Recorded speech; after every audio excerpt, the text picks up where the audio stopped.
Welcome to Why I Hate Your Podcast. These days, there are a lot of podcasts to choose from. This is another one. I'm Crystal, and each week my brother Sean and I meet up to talk about two podcasts and why we hate them, or don't. Join us and we might help you find your new favorite podcast, or save you from wasting time on a podcast you might hate.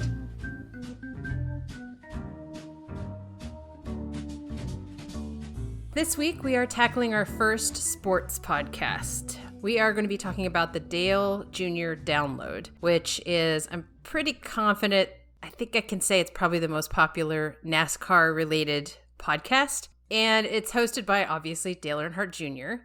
and co-host Mike Davis, who is his longtime friend.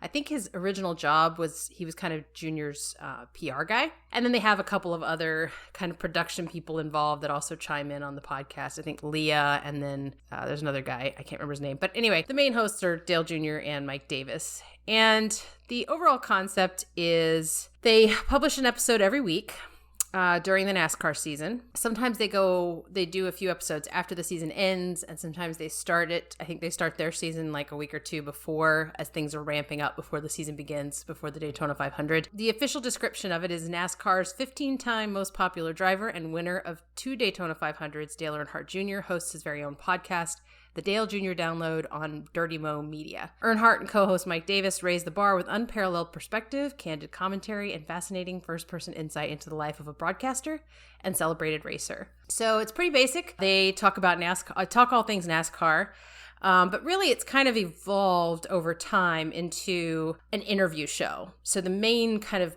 chunk of the show is an interview, usually with other NASCAR drivers, people involved with NASCAR, people who are former NASCAR drivers. You know, they could be somebody tangentially related to NASCAR. But yeah, so it's a sports podcast. They do obviously talk about kind of current races and current events in NASCAR as well. I don't have a lot of familiarity with sports podcasts, I'm going to be honest. This is the only one I've ever listened to. And I've been listening kind of on and off. I don't listen to every episode religiously, but I listen to a lot of them for a while. Confession, I'm a NASCAR fan. I have been for many years. And Dale Jr. was my favorite driver. So when I found out he had a podcast, I had to check it out. But I know you are not a NASCAR fan, and you're not really a sports person either. I'm not much of one. So I had to know what you thought about this, because coming in cold as somebody who's not interested in NASCAR, I'm going to guess this was a bit of a challenge. Well, technically, this would be our second sports podcast, at least in spirit, because I think Zapped advertises itself as a sports podcast. So I just had to want to correct you there. But I still maintain this is our first sports podcast. Yeah. No, I agree, because they didn't talk a lot of sports on there. But anyways, I don't have like anything against NASCAR per se, and I do find it somewhat, I don't hate it, and I do find it a little interesting. It's just not a sport I follow or know a lot of like the technicalities behind it. I do know it's more than just drivers driving in a ring. I know there's a lot more to it than just that. One of the things that caught my attention was the fact that it's been a podcast for a very long time. It's like 8 years. And I looked, and it looks like he had started the podcast while he was still racing. Yes.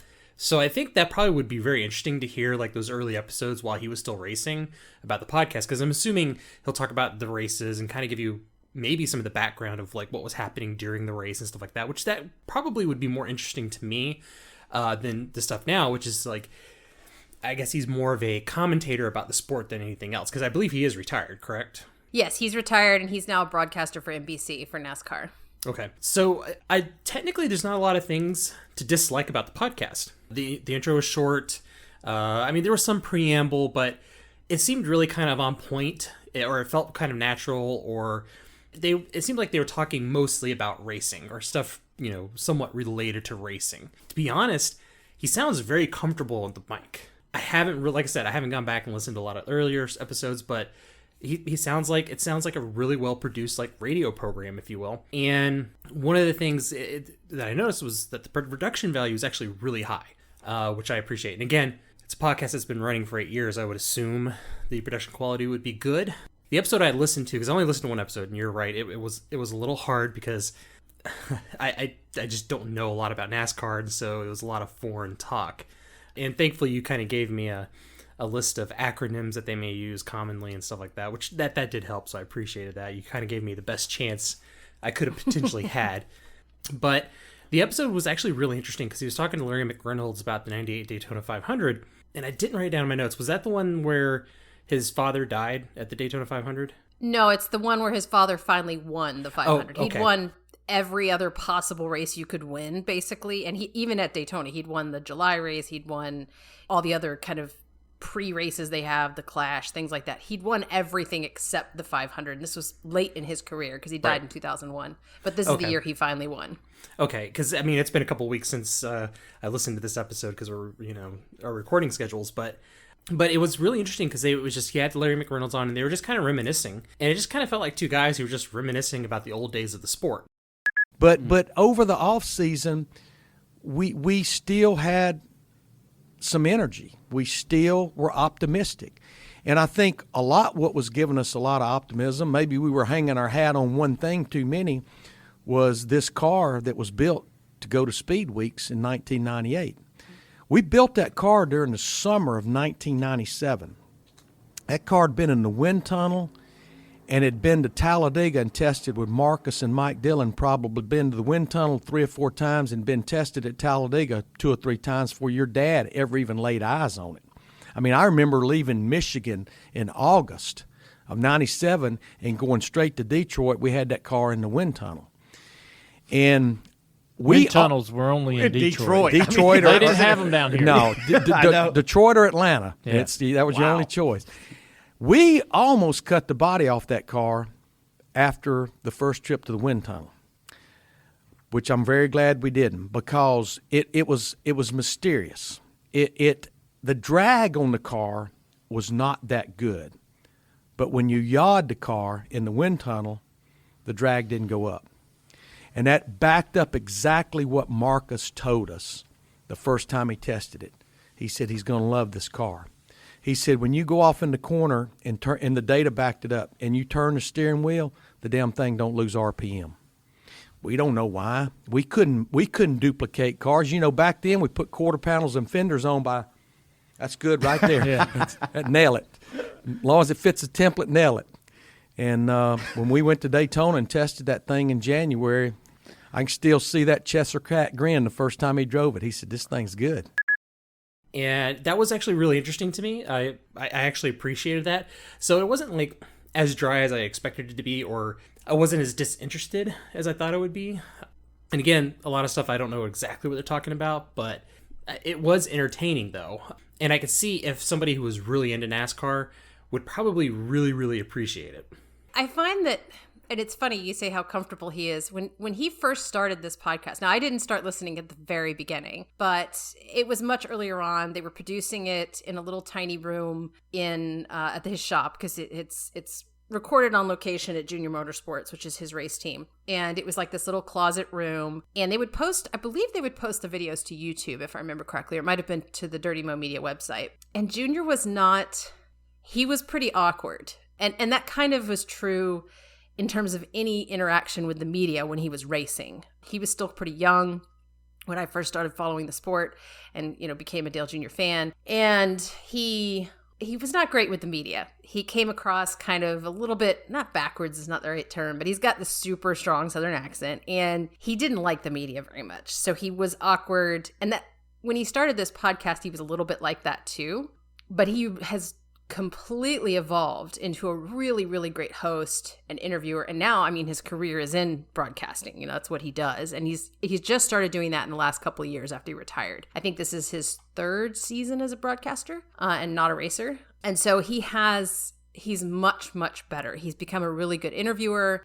I think the reason he's as good as he is because he's very passionate about the history of NASCAR in general, but also the history of racing. He's a huge NASCAR history buff. And I don't know if you've seen any clips on YouTube. They don't post the whole thing on YouTube. Only I think Ask Junior section is a live stream on YouTube. But the whole podcast, they don't post it on YouTube because NBC will broadcast like highlights from it. They'll do a 30-minute version and they post that, or they actually air it on NBCSN. I think that's why they don't have it on YouTube. But Now it's in this really, it built out this whole recording room that has this massive table, and he's got a lot of his NASCAR memorabilia all around the room. It's a real like super professional production, and it's come a long way since it started. And since in the network, I think it was what was it called, Dirty Mo. Hold on, Dirty Mo Media. Yeah. Is that his network? Yes. So Dirty Mo is what he and his buddies in high school called Mooresville, which is the town in North Carolina that he's from. And for some reason, they started calling it Dirty Mo, like when they were teenagers. And so when he started this little media thing, he called it Dirty Mo Media. And now they have, I know they have at least one other podcast, but they may have two. The other one's called Dore Bumper Clear, which is, and I've not listened to that one very much, but it has, the reason it's called Dore Bumper Clear is because it's hosted by, I don't know if he's Junior's former spotter, but I think the main person hosting it, might be multiple people, are former spotters or maybe current spotters. So I don't really know what that podcast is about. I haven't listened to it, but I am aware that they have that podcast on the network as well. And then they also produce, they've done short films. They're doing a series called Lost Speedways, I think, or Lost Racetracks. I think it's Lost Speedways. Anyway, basically they're just going around the country finding all these old racetracks that have fallen, they aren't being used anymore, and kind of just are like these ghosts of old racetracks. And it's kind of a documentary series. And I think that airs on NBC's streaming network, the Peacock TV or whatever it's called. So they have a lot of different things they produce out of Dirty Mo Media, but the podcast, I think, was the start of it. Yeah, and the reason why I ask is the one episode I listened to, which was, again, Larry McReynolds on the 98 Daytona 500, I only recall that there was like one ad, and it was for I think it was like a NASCAR center or something like that, because I know down at Daytona, I believe, there's a lot of facilities there that, it's almost kind of like a tourist attraction, and it sounded like it was an advertisement for that. I wasn't 100% sure, but that's what it sounded like. So I'm assuming from that was the only ad I can recognize from that. And that podcast was about an hour and a half long, maybe. And I don't recall any other ads. So is that common in this podcast to not have that many ads? Or if it is, it's more or less just like NASCAR related sponsored ads? I think that episode might have been kind of a special post-season episode, maybe, because normally there's, I think, 2 ad breaks, and they're all Junior reads the ads. I want to say it's usually 2. I don't remember on that specific episode, but they may have just had one, maybe because they wanted to spend a little more time with Larry Mack, considering he's sort of he's a highly regarded character. He's been a broadcaster for Fox for years, or I should say like a commentary guy. And obviously he was Dale Sr.'s crew chief for that race, or that season. I think he was his crew chief for just like 2 seasons, and they actually didn't get along all that great. So but he was the one in the chair when Senior won the 500, which is kind of the topic of that podcast. But yeah, I think technically there's usually 2 ad breaks, and honestly their ads, they're a little bit more professional now, but it was really hilarious even just as much as recently as a year ago. Because Junior, he's not the best at reading like a script. He's great when he's just talking, but when he has to read a script, like what was it? ZipRecruiter. They had them for a while, and he could never pronounce it right. It was always ZipRecruiter. So it became like a running joke because he could never get it right. And the joke was, I can't believe they keep coming back because you can't even say their name properly. So their ads are kind of interactive. It's usually Dale and Mike, the 2 of them, and they're pretty entertaining. But he gets a lot of premier sponsors. So he gets a company that does like vehicle paint that a lot of the NASCAR teams use. I can't remember the name of it. He gets them. He gets, big auto parts, the sort of things you would expect to sponsor a NASCAR related podcast, but all big kind of national companies. So it's, he does get some of the typical podcast type sponsors like ZipRecruiter. Most of them are kind of big companies. I think not Pennzoil. One of the oil companies, like it's either Quaker State or Pennzoil, or one of those companies sponsors him frequently. Yeah, he gets some good ads, but generally I think it's like 2 ad breaks per episode. It's funny you were mentioning, he's got this kind of slow country drawl, and this, and a lot of the racers do, let's be honest. And typically when I listen to podcasts, I listen at 1.0 speed. I can't really listen to them at much faster I can't really comprehend it. Like my wife can listen to audiobooks at like 2 times speed and completely understand everything that's going on. I'm like, what? But this way I did speed up a little bit. I sped it up to 1 1/4. It didn't change anything. Because that slow country drawl just got kind of sped up to just a normal speech pattern, if you will. And I was like, oh, okay, I can listen to this. It's still understandable, even though I increased the speed on it. So I thought that was kind of funny. That is hilarious. And one thing I noticed that Dale had mentioned is that apparently he's on Reddit a lot. Yes, he is. So, because he had a big thing where he talks about it, and he apparently reacts, or interacts with people on Reddit, which that I kind of really appreciate. Again, it comes down to, I do like podcasts that want to have community and interact with their fans directly, which is why I think like Unmade is good, No Dumb Questions, and this, and again, if I was a NASCAR fan, that would actually be like, oh, he uses Reddit. I'd probably be already looking up NASCAR stuff on Reddit anyways, but I'd be more inclined to go on Reddit and actually have a chance to interact with them and talk with them or whatever. So I thought that was actually really interesting and kind of heartening to hear. Yeah, he gets on Reddit a lot to both learn about NASCAR history. I mean, he is an encyclopedia of NASCAR history, like ridiculous level. So most of the time when he's on there, he's just answering questions. Like he'll, in the NASCAR subreddit specifically, but anytime anybody asks a question about, racing history, he's probably going to be chiming in because he does spend some time on Reddit.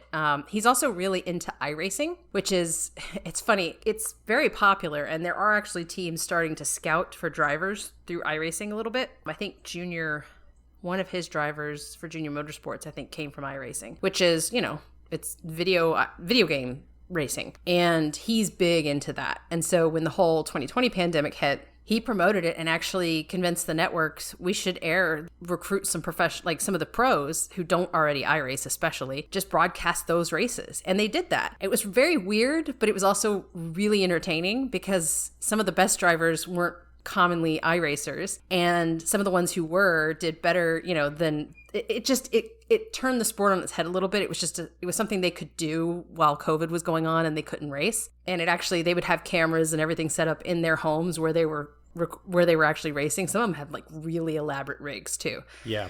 It was an interesting thing that the sport itself has evolved a lot recently in the last, I'd say, 8 to 10 years. They've tried out a lot of different things. They've made a lot of changes, both in terms of how the championship works, and the race schedule has been overhauled in the last couple of years. Like now they have 6 road courses, I think. It's crazy. And so a lot of people look to Junior because he's so knowledgeable about the history of the sport and how it's evolved over time, and he's very opinionated. He will share his opinion, even though he's sort of considered an ambassador for NASCAR because he was one of the most popular drivers of all time. He has no problem saying, I don't like that they're doing this, or I do like that they're doing this, but I would have changed it this way. And, he's kind of a voice that NASCAR listens to and responds to because a lot of fans, he's a fan of the sport, basically. So it's interesting as a podcast because he's not just got the perspective of a former driver, but he's also a huge fan. And I think he even likes the sport more now that he's retired, because as a fan, he can just enjoy it,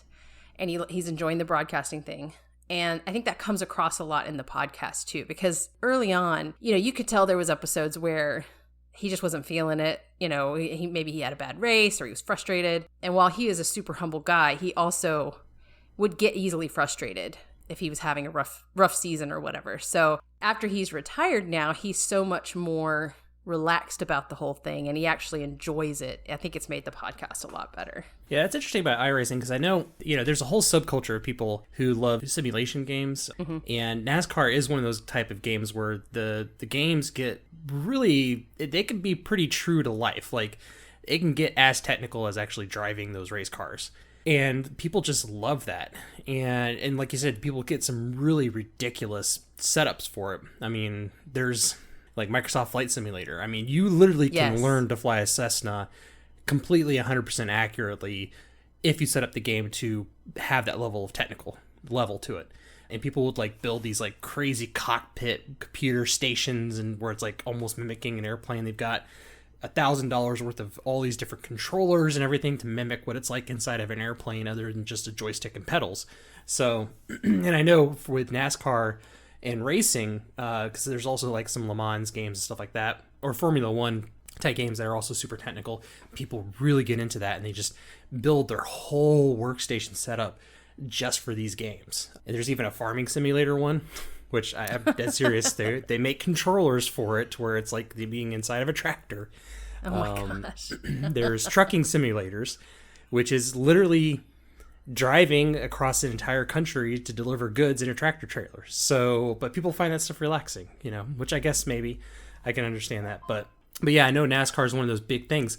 And that's actually really interesting that he's kind of championing the idea that if these people are really good at these games, they're getting the actual experience needed to drive a car. Now, granted, there's going to be a lot of factors outside of that you just can't get with the game, right? Like the temperature, the heat, just there's going to be a whole physical aspect to it that I'm sure most people think, oh, you're just in a car driving. A lot of these drivers are very fit. There's probably a reason why for that. So, but that is interesting that to say, hey, here's a whole pool of talent that we could tap into for, race car driving. And I think that's really cool. I would actually really like to listen to, like he has an episode where he talks a lot about that. I would be really interested in listening to that. Yeah, I would check kind of early into the COVID lockdowns last year around that time, because that's when iRacing sort of, I mean, he's always talked about it. He's been a gamer since he was a kid, basically, or a teenager anyway. And honestly, he was kind of an adult child for a good portion of his adulthood too. But he is a big advocate for iRacing. Now, he's said the same thing, essentially, that a video game can't tell you if someone's going to be a great driver on the track, but it can tell you when someone's got a lot of the things you look for in a driver in terms of talent, and that person has probably a better chance of being developed into a good race car driver. And I couldn't tell you off the top of my head which drivers are currently professionally racing who started out with iRacing, but there's at least a couple. He was a big champion for that. He's like, nothing is going to beat actual time on a track in a car, clearly, because there's things you can't simulate. But it will help you kind of weed through and find people who maybe have a really good talent for driving. And like you said, that iRacing simulation gets super technical. You don't have to have a really great rig, but you can have a really great rig to simulate it. And you can control the setup of your car, understand kind of the physics of the vehicles, because, obviously there's so many things that are adjustable within the limits that NASCAR defines on a vehicle, that you can play around with that in iRacing. And so, a lot of drivers, a lot of the younger ones, I'd say Junior's out of his sort of, I don't know what you would call it, his class of drivers in terms of that generation of drivers. Many of them are retired or are in the process of retiring. Like Jimmy Johnson just retired, Jeff Gordon's retired. A lot of that era, kind of the era that I got into NASCAR, a lot of those guys are retiring or are very close to. I think Clint Boyer's even retired now. Of that class, there's not as many of them that are using iRacing. Junior was sort of a standout in that respect, but a lot of the younger drivers are really into iRacing.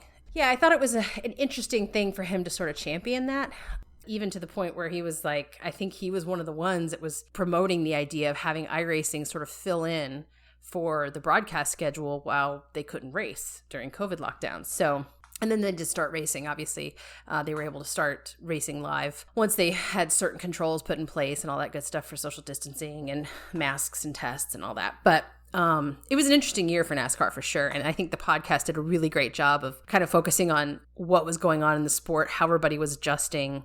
And like I said, a big part of the show is not just what's going on in the sport, but also the interviews. And he gets the best guests. He did, and I haven't listened to it yet. It's in my queue, but he did 2 episodes with Darrell Waltrip, who has retired from broadcasting and obviously was a very prolific racer in his day. I mean, he had, Larry Mack, like we talked about, you name it. And he's also had some really old retired drivers and retired crew chiefs.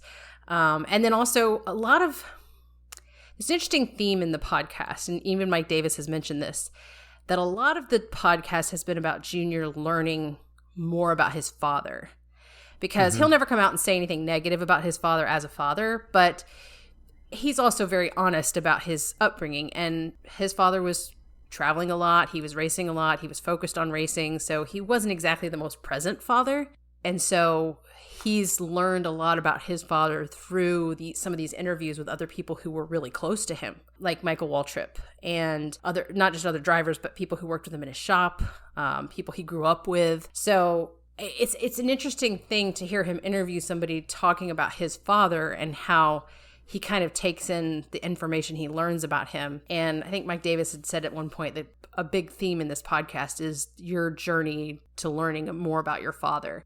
And obviously people who are fans of Dale Dale Earnhardt Jr. were probably fans of his father first. So that's why he inherited so many fans once his father passed away.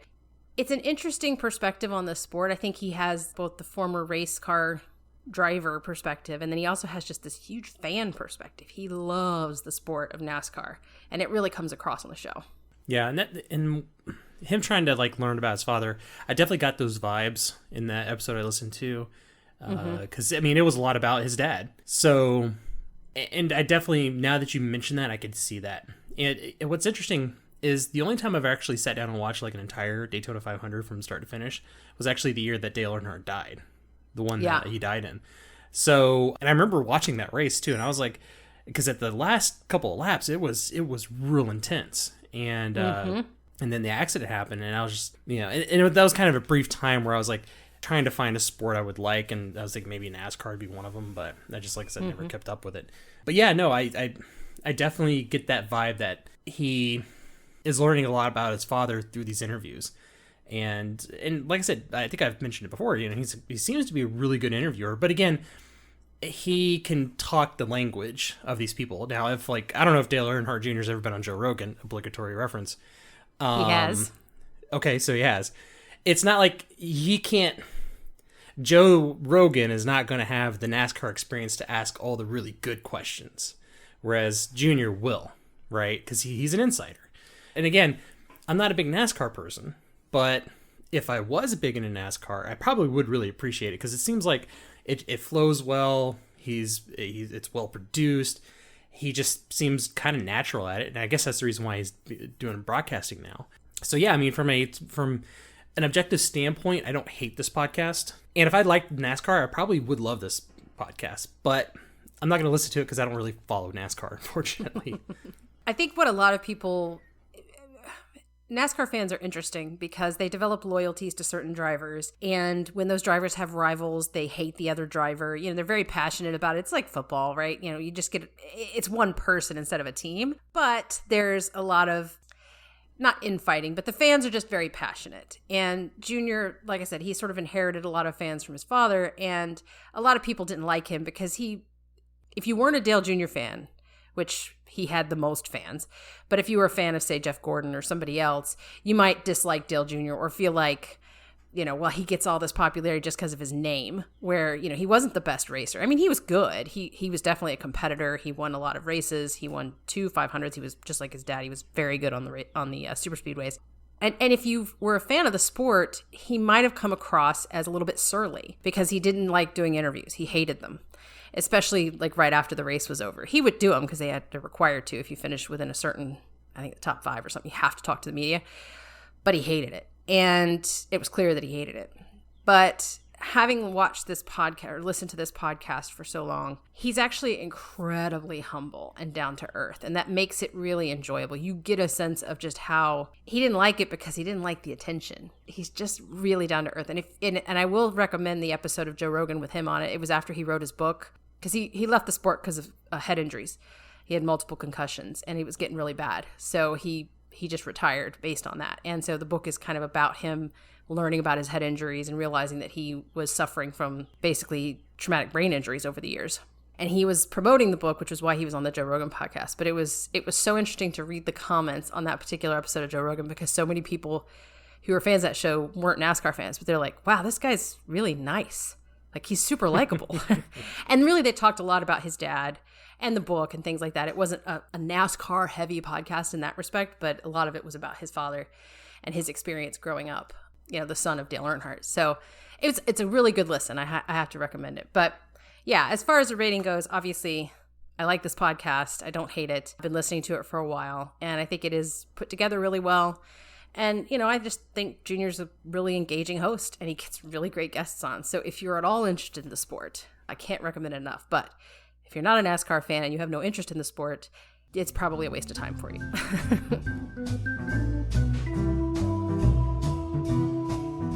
So the next podcast we have today is the Jimmy Dore Show. Now, Jimmy Dore is a comedian, but he has a podcast that is very politically, well, I guess it's all about politics, really. But Jimmy is a very interesting character. I first learned about him when I heard him on Joe Rogan's podcast. after listening to that, I found out he had a podcast from his interview with Joe Rogan. So I've listened to him off and on for a couple of years. So again, it's a political podcast, but the official description of it is Jimmy Dore is an outrageous and outraged, which is very true, bothersome and bothered, a crucial, profane, passionate voice for progressiveness and free thinkers in the 21st century of America. So yeah, that's pretty much a perfect description of who Jimmy Dore is.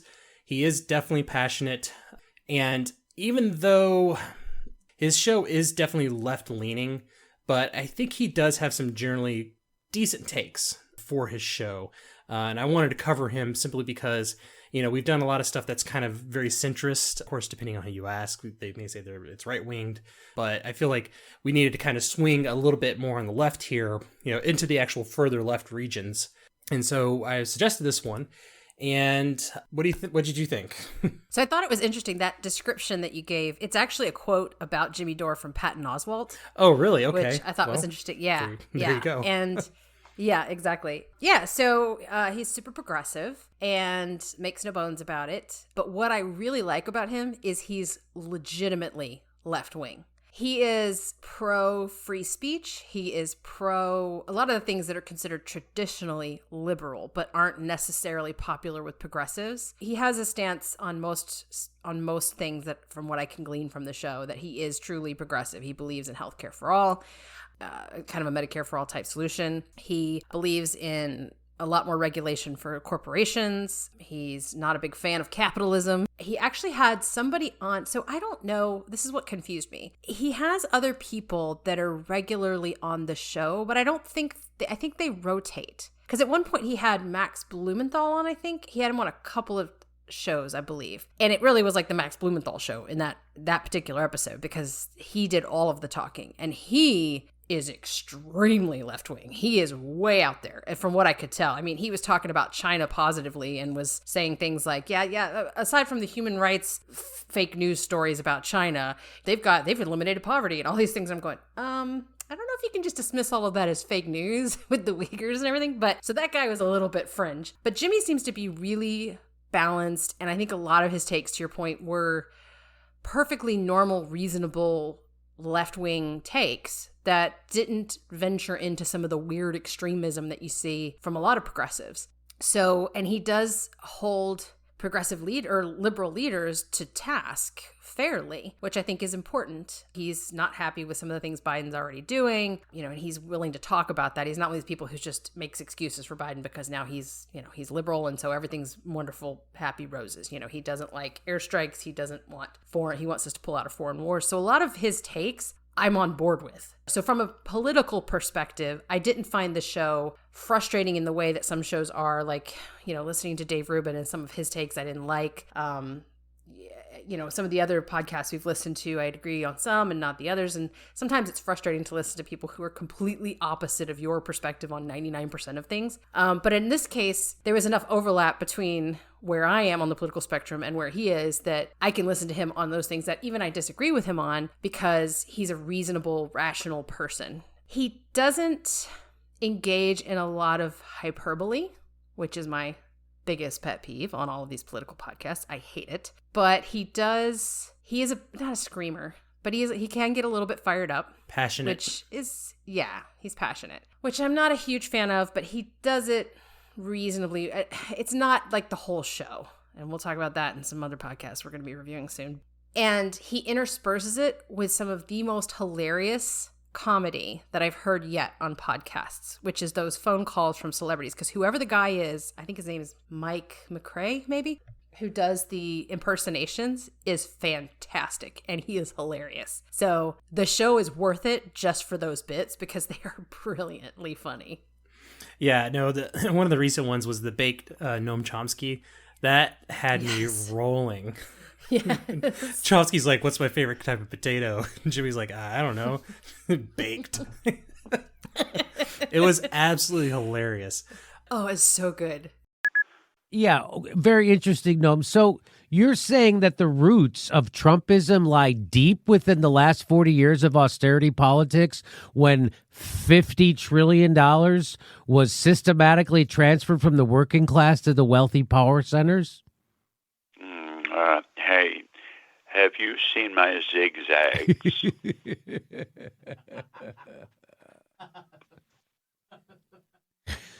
Your zigzags? You mean your rolling papers? No, I haven't. Are you certain of this, Jimmy? Yes. I don't even know how to use rolling papers. You never know what you'll want to roll up, Jimmy. Ask me what my favorite day of the week is. Oh, God.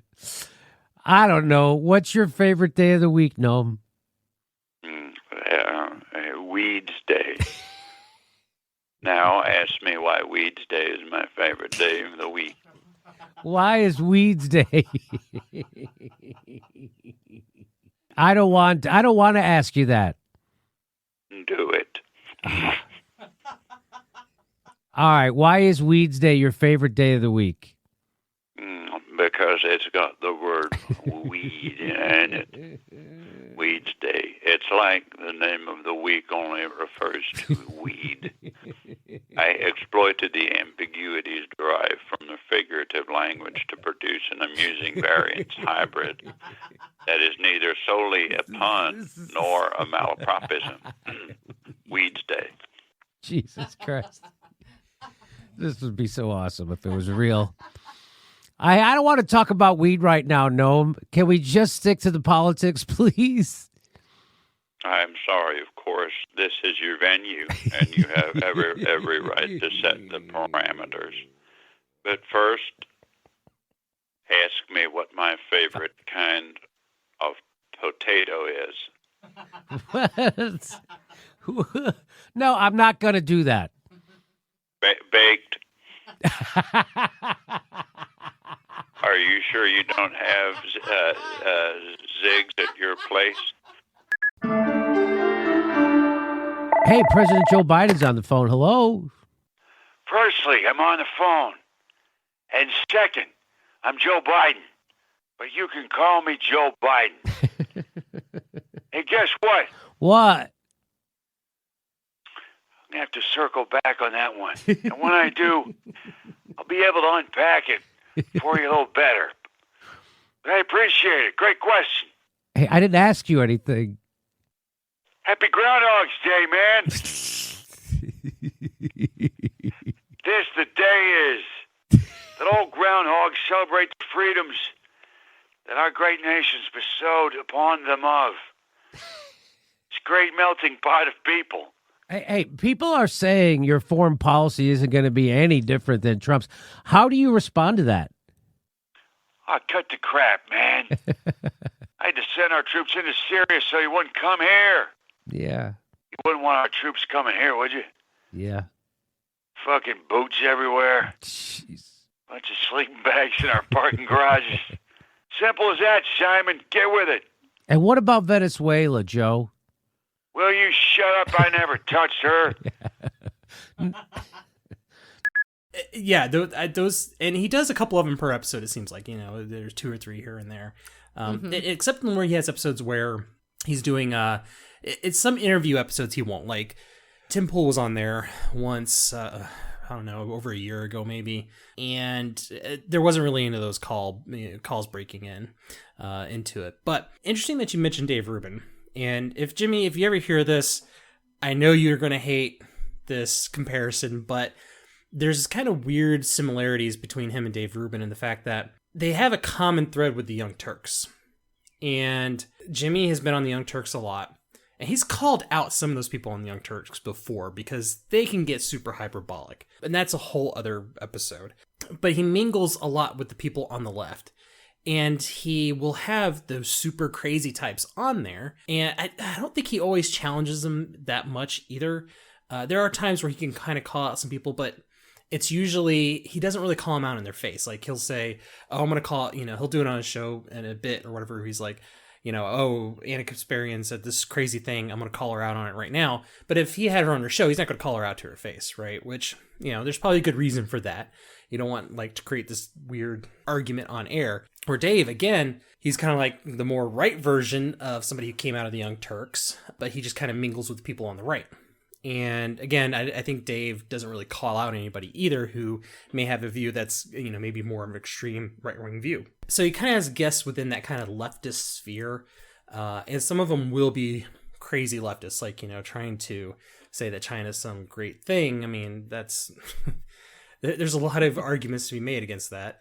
Right. But like you said, Jimmy, he's kind of a two-issue voter, I think, generally. One is healthcare for all, and his other one's war. Like, he wants to be completely out of war. And the candidates who are really big into that, things like AOC or Bernie Sanders, he supports them because they support what he wants. But like you said, he will call them out. Like, he had a whole episode where it was just him ranting about AOC because of some of the dumb stuff she did. And he was a big Tulsi fan back during the Democratic primaries for the 2020 election. Before she got torpedoed by the Democrats. Right, exactly, which he hates that. And that's the thing, it's like he hates the establishment on both sides. That's his big thing. He's a very anti-establishment kind of person. And again, his takes, like you said, they're not terrible takes, and I could see how somebody can logically conclude or come to those conclusions that he comes to. I may not agree with it, but I can understand how someone gets to some of the, the solutions that he gets to. But I think his biggest thing is he hates the establishment, as far as the media. He hates the media. He hates the media. He hates any kind of censorship. So that means like the whole cancel culture thing. He's just like completely against that. He's completely against, books being banned, stuff like that, which the super crazy people, and you'll see it on both sides, they want to cancel certain publications for whatever reason. He's completely against that. And because of that, because I disagree with him, I can respect him and I can enjoy his show, right? Because it does give me a different perspective on things. And I think that's healthy. I think a lot of people don't choose to not do that on purpose because they want confirmation bias, they want an echo, they want their echo chambers, they want this little bubble that they just want to stay in and be comfortable in. And Jimmy, he's not really that person, right? I mean, unless you're like a centrist kind of person who you're like, I got some right-leaning stuff, some left-leaning stuff, you're going to be able to enjoy his podcast because there are going to be things you agree with, there are going to be things you disagree with, but I think he's a faithful actor in the discussions that are going on, which I think is the most important thing, is if there's somebody I can completely disagree with, but they're a faithful actor in whatever conversation they're having, I'm willing to listen to them. And I think that's the problem with some people who are on the extreme left or the extreme right. They're not faithful actors. And of course, the establishment, the Democratic, the DNC, like you said, they torpedoed Tulsi and they torpedoed Bernie in 2016. They're not faithful actors in that. And he hates that. And one of the most recent episodes I listened to actually had Glenn Greenwald on, who again, he's also very progressive, but again, he's got good takes on stuff, especially when it comes to freedom of speech, freedom of the press, and calling out just how bad the media is. And so that was actually a really, really good interview. I guess if you heard the Baked Chomsky thing, you probably heard that interview. Yep. Yeah, I did. I did listen to that episode because I was aware of who Glenn Greenwald is. So I thought it'd be interesting to hear him on a show being interviewed by somebody who's super progressive. And, I think a lot of people on the left, well, I hate the term the left because it's such a broad range, right? It encompasses, same thing on the right? You have people who are centrists, you have people who are progressive, but not weirdly, like the extreme progressives who want to shut down all dissent and have no other voices in the room. I disagree with that perspective on both ends, right? I don't like it on either side. And so Glenn Greenwald is one of those who's taken a lot of heat from his own party, from other progressives, because he's not willing to say that we should silence people, make it impossible for them to speak. And, he's a big proponent of Edward Snowden and pardoning like the characters like Julian Assange and others who have, as far as I know, I believe the Democrats also, like the establishment Democrats, the DNC itself, is of the position that Julian Assange should be extradited and prosecuted. And there's those on the left who will support that because it is the party stance, even if it doesn't fit in with their beliefs of freedom of speech and freedom of journalism. I like that he is unapologetically true to where he stands on things, regardless of what the popular take is on it, even among his own kind of left side of the aisle. And one of his most recent episodes, he was calling out Cenk from the Young Turks, talking about the whole Neera Tanden nomination and how problematic it is. Yeah, okay, she's on the left, but she's part of the war machine. She's part of a lot of the things that if you're truly progressive, you stand against. And so I just think I like to hear voices on both sides that will call out the BS and hypocrisy on both sides. And there's not a lot of them out there. I think in podcast land, there are more, but you don't see it in regular media. You certainly don't see it among the politicians. You know, they're going to toe the party line. They're going to toe the speaking points that are approved by the party lines. And so it is refreshing to be able to listen, because I would listen.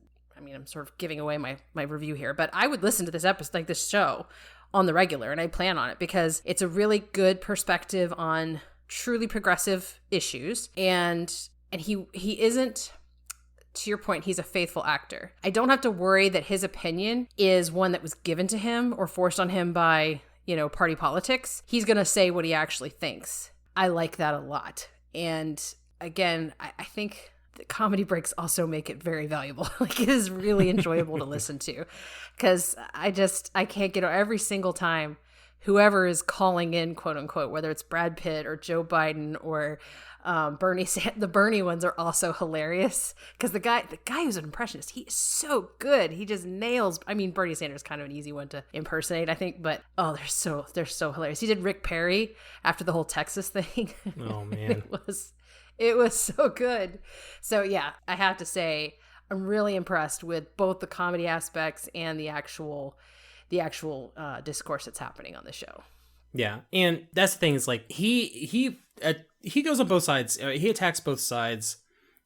It seems almost fairly consistently. I mean, let me rephrase that. Not consistently. He attacks both sides equally, right? It doesn't feel like that he's mostly attacking people on the right or the ideas presented by the right, and occasionally, you know, calling out some hypocrisy on the left. It seems to be pretty even-handed, really, you know, his criticisms. And to kind of go to your point, that one of the things I do value about him is that he has his principles, and he sticks to those principles, and those principles don't change depending on who's in office.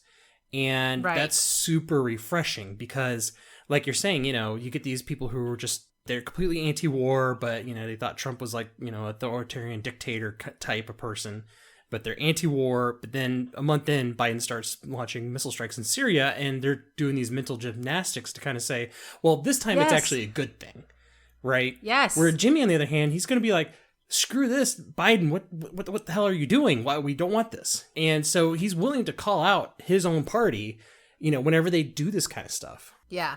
I really, really hate that that's where we're at as a culture, where because the guy's on your side of the aisle and he's doing the exact same thing the guy on the other side of the aisle that you condemned was doing, it's okay now? Like, that disingenuous, the excuse making is just, it's unfathomable to me. So I appreciate anybody who is not going to just toe the party line and who is going to call out both their own side as well as the opposite side. Now, granted, I listen to recent episodes because with the political podcast, you know, what's the point of listening to something from 2 years ago? But I'm sure when Trump was in office, he had plenty to say about Trump and the conservatives and the Republican Party in general, some of which I'm sure was very deserved. But in the recent episodes, obviously, he's been focused on what's currently going on, which are things like the Neera Tanden nomination and some of the other things that are currently happening, you know, now that the Democrats are in control of both the House and Senate. I find it interesting that it seems like right now he's very much sort of calling out those on the left that are in power who are not doing what he would want or expect of them based on being a progressive. And I think it was the leader of the Justice Democrats, or the founder, I should say, of the Justice Democrats, who came out in support of Neera Tanden and was like, we just need to approve. We need to get moving forward. And she was making all the excuses about why they should support Neera Tanden's nomination. That's exactly the sort of thing that people want from the Justice Democrats is the opposite of that, right? They don't want to toe the stupid party line and support these candidates who are pro-war and who have a history of being pro-war and being in the pocket of the military-industrial complex. Yes, thank you. The military-industrial complex. That was driving me crazy. Who are supporting the military-industrial complex and have made money from that part of the part of Washington. So I think to see that sort of honesty is super refreshing, and it makes the podcast feel I feel like you said, he's a faithful actor. I feel like I could trust him and his takes on things to be honest and truthful and not coming from a place of, well, that's what the talking point is for the blue side, so I must say that. You know, that's really cool that he's like that. Yeah, I mean, he's basically immune. Well, I wouldn't say immune, but he doesn't fall into the trap of tribalism. Yeah. Because that's one of the big things about modern politics right now is the whole tribalism thing. And a lot of people are just tired of it. And he doesn't really fall into that trap. And one of the interesting things was that, back during 2016, when that election was happening between Hillary and Trump, he hated everybody. Right? I mean, it's like, I would prefer Bernie Sanders, the millionaires, billionaires, Bernie Sanders, but he hated Hillary for all the same reasons, corporate Democrat, warmongering. He's like, I don't want to be in war with Russia. And he hated Trump because it's Trump, right? But again, there's a lot of the conservative things, about conservatives that he just doesn't like either. So even though he probably calls himself a progressive, I wouldn't say he's like a super far lefty though, right? He's just, I would say he's kind of left of center, because you could be a centrist and still say, well, I want healthcare for all. Or to say, hey, I don't want to be in wars anymore. And so I don't really see him being someone that's like super far on the left toward the point that they're kind of blinded by, they fall into the trap of tribalism. So, right.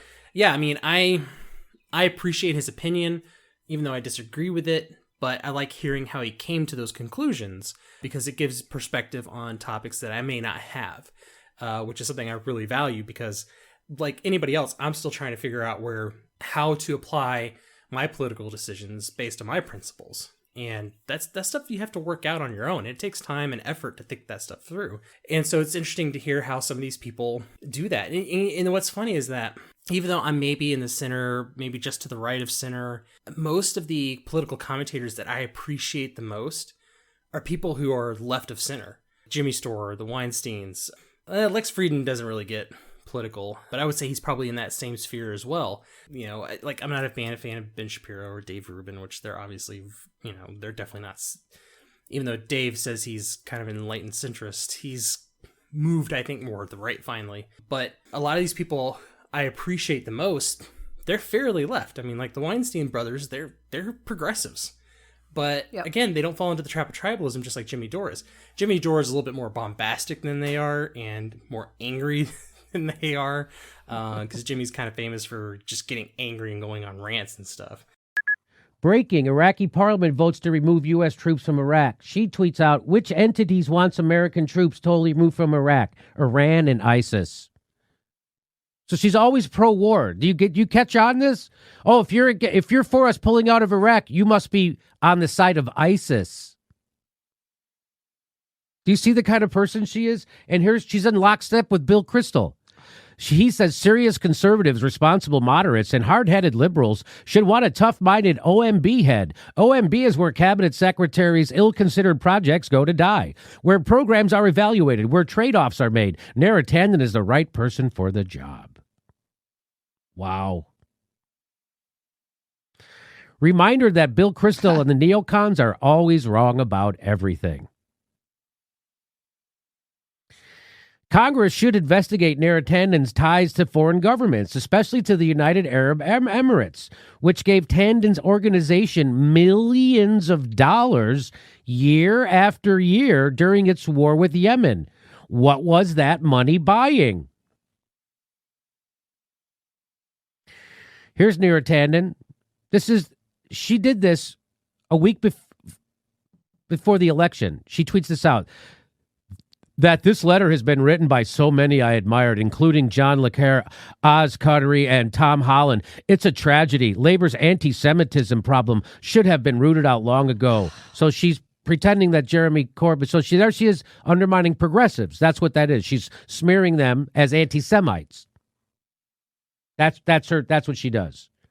Never forget that as Neera Tanden spent the last few months hysterically browbeating everyone on the left to vote for Joe Biden because lesser evilism, she posted this just 4 days before the UK's general election. These vile ghouls have no principles, only interests. But yeah, so anyways, it's a good podcast. When I listen to it, he's kind of independent, right? He doesn't have his own network or anything. There's some YouTube elements to his podcast as well. So you can go and listen to clips from his show and stuff like that on YouTube. Some of his interviews is also going to be on YouTube. And since he's independent, he doesn't really have any ads, but he does have like a premium membership type of situation. It's kind of similar to, I guess, Babylon Bee had like their premium membership thing, and Steven Crowder, which... I know we're gonna have to review that one day. And I'm not looking forward to that one. You know, he's got his Mug Club, which is premium membership. So he's kind of going that route for monetization. It doesn't seem like he's very ad heavy. Yeah, it looks like a lot of these types of podcasts. I think if you're going to be a political podcast, it does seem to be the trend that listener support is the way to monetize, because you might get some ad revenue. Well, nobody counts on YouTube anymore for ad revenue, especially if you're going to talk politics. But he does do kind of the model of there's a premium membership. If you pay that, you get to listen to parts of the podcast you can't hear otherwise. At the end of the podcast, they'll be like, oh, if you want to hear the rest of that phone call from a celebrity, as well as additional parts of the show where they interact with the listeners, where they answer questions, they keep all of that behind the paywall. So it gives you incentive. I mean, you can listen without having the membership, obviously, but there's more content if you join the membership. And so I'm seeing more and more as we've been reviewing these, that does seem to be a model that's really viable for a way to monetize your podcast when you're talking politics. Because if you're talking politics, a lot of companies are going to be, I'm staying away from you with I'm not going to touch you with a 10-foot pole, because there's just the possibility of somebody saying something that's going to piss somebody somewhere off. And all the advertisers are just terrified of that. So, well, I think you might be surprised on how some of the really far left podcasts get big corporate sponsorships. So, well, Jimmy Dore doesn't fall, like I say, he doesn't fall in that tribalism trap. So he has a possibility of pissing off somebody, whereas somebody who just toes the party line, they're not going to piss off people to where they're going to get this like cancel culture mob coming after the advertisers and stuff. So I would say people like Jimmy Dore is probably, to your point, not safe for advertisers simply because he hates everybody. Right. Yeah. And the podcast is, I mean, well, and what's interesting is you say he rants and raves sometimes and he's pissed off, and he does. But what I find interesting is his rants are him yelling facts, not yelling. He doesn't get super bombastic. He is bombastic, but it's not, I don't know. It's hard to explain. Somebody, and we haven't done the podcast yet. We're in the process of reviewing the Young Turks, but there's the type of outrage where it's very, it feels kind of, this is how I'm supposed to be. I'm supposed to be yelling a lot, and I'm supposed to be, along with the yelling and the ranting comes a lot of hyperbole and a lot of broad sweeping generalizations and really kind of nasty, hateful type of language. And I don't mean curse words. I mean like saying that everybody on that side of the aisle is evil, or they're all Nazis, or anybody who voted for Trump is an idiot. Those kind of sweeping broad statements that just include the, kind of enforce the tribal ideas. When he's ranting, he's like, when he was ranting about Neera Tanden, he was listing all of these things about her that are true. He was mad about them, and he was definitely ranting, but he was just listing all these facts about her, like why she is not a progressive and she shouldn't be in that position at the OMB. So I found it interesting because I there's definitely a little bit more on the comedy side, right? They'll kind of go and in some of those comedy bits, of course, because it's comedy, it's over the top in some cases. But as far as what he actually is saying, I don't recall in the episodes I listened to, and I say I listened to like 4 or 5 episodes, I don't recall him saying anything that was either untrue or was just an opinion statement that was like a sweeping generalization. Like everything he was ranting about were things that were just facts, and why he doesn't like those facts, right? Why they're pissing him off. So while he is kind of loud, which is not my favorite thing, I'll be honest, I didn't get that sense that he was foaming at the mouth ridiculous about it, like the way your Rush Limbaughs of the world and some of those other kind of talk radio types, Al Franken's, where they're screaming and yelling about stuff that's just spewing stuff that doesn't even have any reality to it or doesn't have any basis in fact. Just, that's the kind of crap that I hate in political podcasts. And unfortunately, a lot of them have it. But he doesn't really engage in that much. Every time he was ranting, he was just saying, I don't like this person because for this position because the Center for American Progress, here's its track record, and she ran the show there. And, I don't know. It didn't feel like the kind of bloviating that you hear a lot on podcasts, on political podcasts especially. Yeah, no, I mean, again, it's just somebody who's passionate about what he's talking about. And he just gets, he gets revved up about it. Now, the one benefits of the podcast is that it doesn't really have a really long time. It's about an hour and a half each episode. And he only uploads once a week. So there's not like this huge dedication of a daily hour-long podcast or 2 to 3 times a week. So as far as reviews go, I don't hate it. I don't listen to them I don't listen to every new episode, but I kind of keep an eye on it and say, oh, this sounds interesting, and I'll start listening to it. And again, when it comes to political news, it's like the news cycle is so fast these days, like literally 24 hours, something is old news. I think it's well produced. His skits are funny, and like I said, I kind of appreciate his point of view. And I have to thank Joe Rogan for finding him, because I probably never would have heard of him. Well, by this point, I probably would have, but yeah, he's a funny guy. So I don't hate the podcast at all. Yeah, I don't hate it either. I think I like to try, if I'm going to listen to political podcasts, which now we sort of have to for this podcast. I think this is definitely one that I will keep in my bucket of ones that I find valuable. Because again, I think it comes down to, I want to listen to voices on both sides, but I want those voices to be rational, truthful voices. And there's not that many of them that fit that category. So, I'm not going to listen to Dave Rubin or Ben Shapiro. I haven't listened to Steven Crowder. I've heard a few episodes of Steven Crowder's before in the past and tried to listen. That's one that we'll get there, I'm sure. But, this is one of the ones I want to have on my left side of the aisle podcast listening, because again, I think he's honest, he's truthful. I don't feel like he's going to be swayed by party politics. He's not going to say things just because that's the accepted narrative that's being force-fed down everybody's throat via the media. So I really like that about him. And and it's really funny. Like, even just for the comedic parts of the podcast, it's worth listening to, in my opinion. So yeah, so I don't hate this one either.